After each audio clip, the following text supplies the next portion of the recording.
जय जगन्नाथ नमस्कार आपण मान फूडी एसके शिवाना चैनल को बहुत सारा स्वागत जनाऊँगी। देखो कड़े बसई देजी आम से तेल पकेबा आपण मैंने सोर्ष तेल कि रिफाइन तेल जहाँ भी पकई पारती आम तेल 2 चामच पकेबा तेल गरम हवा दबा तेल गरम हो गला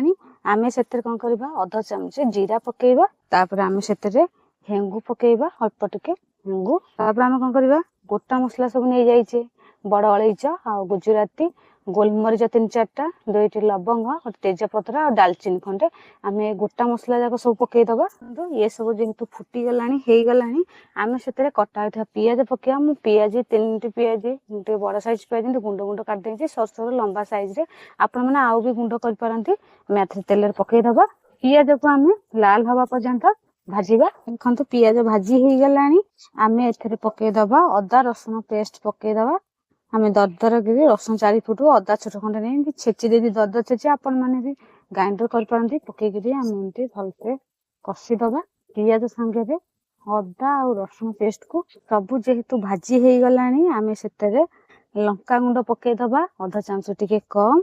तापर आम कलर हवापाई काश्मीर लंका गुंड अधा चामच पकईदबा तापर आम हलदी गुंड पकईदबा अधा चामच हलदी गुंड कलर हवापाई सब पकईकी आम भल एमती कषिदबा देखो आपण मैंने जेहेतु लंका गुंड पड़ा पोड़ा टा लगे अधिक समय कषिले 1 मिनिट पर्यंत आम कषिदबा तापर आम तादर कौन करवा अल्प टिके पानी देकरी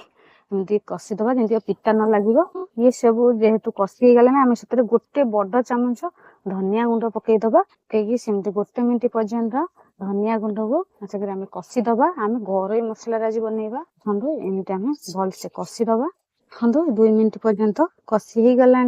आम से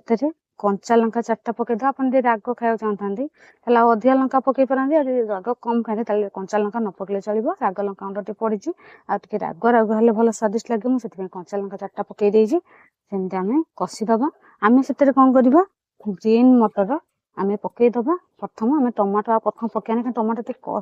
अच्छी खटा अंश सीझबनी से आम कई थालिया रहा से आग आम ग्रीन मटर एमती पकईदबा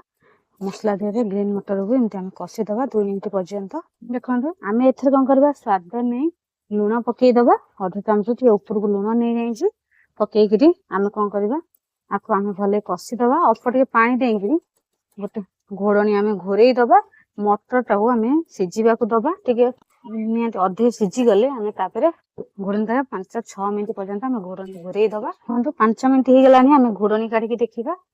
आम टे कौन करवा आगे चलईदबा मटर भी अधिक सीझीगला आम से कौन करवा कसूरी मेथी पकईदबा तापर आम कटा होता टमाटो पकईदबा पकईकी टमाटो सीझा पर्यंत 3-4 मिनिट पर्यंत ग्रीन मटर संगे एमती कषिदबा रेसिपी टाक स्किप करनी प्रथम शेष पर्यंत देखु मुझे बनाऊँगी सहज रेसिपी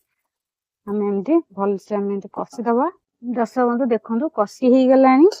आज भी सब मसला भी भलसे भी सीझीगला देखो तेल कि ऊपर भाषा आरंभ कला आम से कौन करवा पानी देदबा आम गरम पानी दबा आम जो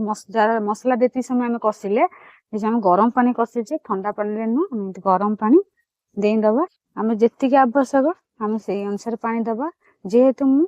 मटर तरकारी जेहेतु बनाऊँगी टे पानी परिमाण टे अधिका दबा देखो जेहेतु सब भी सीझी जाइए आम चलईदबा निहाती 2-3 मिनिट पर्यंत आम कौन करवा घोरईदबा देखो 5 मिनिट हो गला आम घोड़ना काढ़ी देखा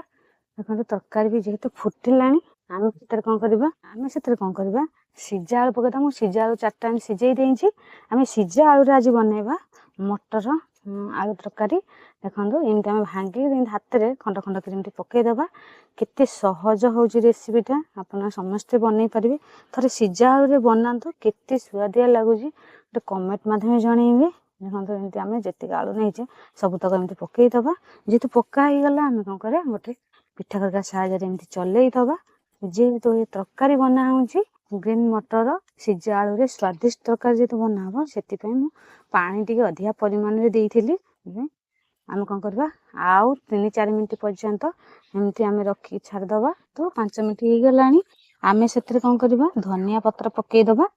तापर आम चाट मसला अध चामच टे कम पकईदबा पकई 1 मिनिट पर्यंत आम फुटवाक दबा एपट साइड एमती चलईदबा देखो आर जो झोलटा ना एतिक रही आज जेहेतु मु मटर आलू तरकारी बनाऊँगी टे झोल टे रहा जो आपको भी रहीगले भी आलू जिते सब पानी तक सब भी टाणी नहीं आम जी आपने परिमाण झोल रखा चाहते से अनुसार आपने झोल रखिए। देखो तो गोटे मिनिट हो गलानी जेहेतु देख तरकारी हो गलानी आपण मैंने समस्त एमती घरे बनातु कम समय रे बनइबो आपण समस्ते बनई पारे किसी भी कष्ट नुह सहज रेसिपी आप भात रुटी परोटा सबू थे खाइबे किंतु खास पूरी रे बहुत स्वादिष्ट लगे ग्रीन मटर आलू तरकारी हो गलानी आम कौन तलू को ओल्हे दबा आपण मैंने चाहिए गरम मसला भी आउपर भी पकई पाते जेहेतु गोटा मसला मुझे सब पकई गरम मसला भी पकड़ा किसी आवश्यक नहीं आम तलू को करेटा को ओल्हे दबा। दर्शक बंधु आपण मान रेडी होगा ग्रीन मटर आलू तरकारी सहज बनाई आपण मैंने समस्ते घरे बनातु आपण मन केमती लगे गोटे कमेंट माध्यम जनइबे आ जो नुआ देखुं सब्सक्राइब करना जिते जल्दी गोटे सब्सक्राइब कर दिंतु आ सांग मानू भी शेयर करंतु घर मसला बनई पूरी रे भी बहुत स्वादिष्ट लगे आप पूरी बनइले थे ग्रीन मटर आलू तरकारी बनई खातु आपण मान भल पाइबा आशीर्वाद रही मुझे आपण नुआ नुआ रेसिपी नहीं आसी बर्तमान रोचे। जय जगन्नाथ नमस्कार धन्यवाद।